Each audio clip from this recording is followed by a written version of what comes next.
এখানে একটি বই আছে। তো এই যে এখানে কোনো কিছু বিদ্যমান আছে, এরূপ বোঝাতে আমরা কি ব্যবহার করব? চলুন জেনে নেই। যখন আমরা বলবো এখানে একটি বই আছে, দেয়ার ইজ আ বুক, এটা হচ্ছে সিঙ্গুলারের ক্ষেত্রে, যে there is a pen on the table, there is a book on the table, এরকম আপনি ব্যবহার করতে পারেন। আর যখন আপনি বহুবচন বা প্লোরাল ব্যবহার করবেন, একাধিক বস্তুর ব্যাপারে বলবেন, যেমন এখানে কিছু বই আছে, টেবিলের উপরে কিছু বই আছে, দেয়ার আর সাম বুকস। আর যদি আপনি একের অধিক, দুই বা ততোধিক বস্তু বোঝাতে যান, তখন এখানে আর ব্যবহার হবে, যেমন there are 5 books on the table, there are 5 pens on the table. এখানে 6টি কলম আছে, এখানে 5টি কলম আছে, টেবিলের উপরে 5টি কলম আছে, দেয়ার are 5 pens on the table.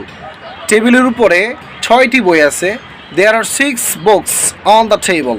এইভাবে এখানে আছে বা এখানে বিদ্যমান আছে একবচন বা বহুবচন, একটি বস্তু বা একাধিক বস্তু এখানে বিদ্যমান আছে, এটা আমরা কিভাবে বুঝাবো এই ভিডিও থেকে আমরা জেনে নিলাম।